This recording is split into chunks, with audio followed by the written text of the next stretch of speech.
ದೇವಿ ಶ್ರೀ ತುಳಜಾ ಭವಾನಿ ದೈವ ಮಾರ್ಗ. ನಮಸ್ತೆ ವೀಕ್ಷಕರೇ, ಇವತ್ತು ಸಾಕಷ್ಟು ಜನ ದುಡ್ಡು ಹಾಕಿದ್ದೀರಾ. ಸೊ ನಿಮ್ಮನ್ನೆಲ್ಲ ನಾನು ಐಟಮ್ ಕಳ್ಸೋಕ್ಕಾಗಿಲ್ಲ. ಕಾರಣ ಇಷ್ಟೇ, ನಮ್ಮ ಮನೆಯವರು ಡೆಲಿವರಿ ಟೈಮು ಆಸ್ಪತ್ರೆಗೆ ಅಡ್ಮಿಟ್ ಮಾಡಿದ್ವಿ. ಸೊ ಅವರಿಗೆ ಗಂಡು ಮಗು ಜನನ ಆಗಿದೆ. ನೀವು ನೋಡಿ. ಹಾಗೆ ನಿಮ್ಮೆಲ್ಲರ ಆಶೀರ್ವಾದ ನನ್ನ ಕುಟುಂಬದ ಮೇಲೆ ಇರಲಿ. ಎಲ್ಲರೂ ಆಶೀರ್ವಾದ ಮಾಡಿ. ಜೈ ಶ್ರೀ ತುಳಜಿ. ನನಗೆ ಆಲ್ರೆಡಿ 3 ಗಂಡು ಮಕ್ಕಳು, ಅವು 3 ಮಕ್ಕಳು ನನ್ನವೇ. ಸೊ ಅದ್ರ ಜೊತೆ ಇದೊಂದು ಗಂಡು ಮಗು. ದೈವ ಇಚ್ಛೆ, ಹೆಣ್ಮಗು ಆಗ್ಬೇಕು ಅನ್ಕೊಂಡಿದ್ವಿ, ಗಂಡು ಮಗು ಆಗಿದೆ. ದೈವ ಇಚ್ಛೆ ಏನಿದೆಯೋ ನೀವು ಎಲ್ಲಿ ಕಂಡಿದ್ದೀವಿ. ಹಾಗಾಗಿ ನಾವು ನಿಮ್ಮ ಜೊತೆ ಸೇರೋಕ್ಕೂ ದೈವ ಇಚ್ಛೆನೇ. ನೀವು ನಮಗೆ ದುಡ್ಡು ಹಾಕಿ ನಮ್ಮ ಹತ್ರ ಇರ್ತಕ್ಕಂಥ ಒಂದು ಸಾಮಗ್ರಿಗಳನ್ನ ನೀವು ತೊಗೊಂಡೋದ್ರಿಂದ ಲಾಭ ಪಡ್ಕೋಬೇಕಂದ್ರೂ ದೈವ ಇಚ್ಛೆನೇ. ಎಲ್ರಿಗೂ ಸಿಗೋದಿಲ್ಲ.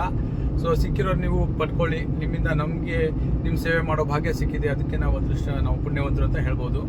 ನೋಡಿ, ಬಲ್ಲವರು ನನಗೆ ಹೇಳಿದ್ರು, ಸರ್ ನಿಮಗೆ ಶುಕ್ರ ದಿಶೆ ಸ್ಟಾರ್ಟ್ ಆಗಿದೆ, ಸೊ ಇದು ಮಗುದು ಅಂತ ಹೇಳ್ಬಿಟ್ಟು ಸಾಕಷ್ಟು ಜನ ಜ್ಯೋತಿಷಿಗಳು ಬಲ್ಲವರು ನನಗೆ ಹೇಳಿದ್ರು.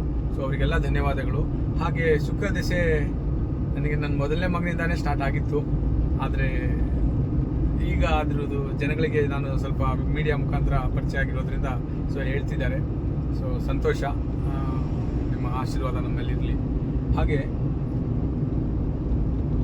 ದೇವರು ನಿಮ್ಮನ್ನು ನೋಡಿ, ಇಷ್ಟು ಜನನೂ ಕೂಡ ನನಗೆ ನೀವು ಲೀಸ್ಟ್ ಕಳಿಸಿದ್ದೀರಾ. ನಿಮ್ಮನ್ನೆಲ್ಲರನ್ನು ತಲುಪಿಸೋ ಕೆಲಸ ಮಾಡ್ತೀನಿ, ಮರೆಯಲ್ಲ. ಸೊ ಎಷ್ಟು ಪ್ರಯತ್ನ ಪಟ್ಟರು ತಲುಪಿಸೋಕ್ಕಾಗ್ತಾ ಇಲ್ಲ ಅಂದರೆ ಇದು ದೇವ್ರ ಆಜ್ಞೆ ಇಲ್ಲ. ದೇವ್ರ ಆಜ್ಞೆ ಆಗೋವರೆಗೂ ನಿಮ್ಮನ್ನು ನಾನು ತಲುಪಿಸೋಕ್ಕಾಗೋದಿಲ್ಲ, ನಿಮ್ಮೇನು ಎಲ್ಲ ವಸ್ತುಗಳನ್ನ.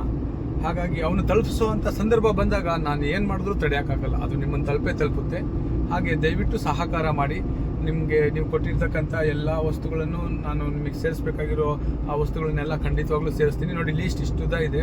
ಇವ್ರಿಗೆಲ್ಲರದ್ದು ಬರೆದಿಟ್ಕೊಂಡಿದ್ದೀನಿ. ಯಾರಿಗೂ ₹1 ಏನು ಮೋಸ ಆಗೋದಿಲ್ಲ. ಅವ್ರಿಗೆ ಸೇರಬೇಕಾಗಿರೋದು ಅವ್ರಿಗೆ ಖಂಡಿತವಾಗ್ಲೂ ಸೇರುತ್ತೆ. ಅದರಿಂದ ಲಾಭ ನೀವು ಪಡಿತೀರಾ. ಇದರಲ್ಲಿ ಎರಡು ಮಾತಿಲ್ಲ. ಆದರೆ ಸ್ವಲ್ಪ ತಾಳ್ಮೆಯಿಂದ ಕಾಯಿರಿ.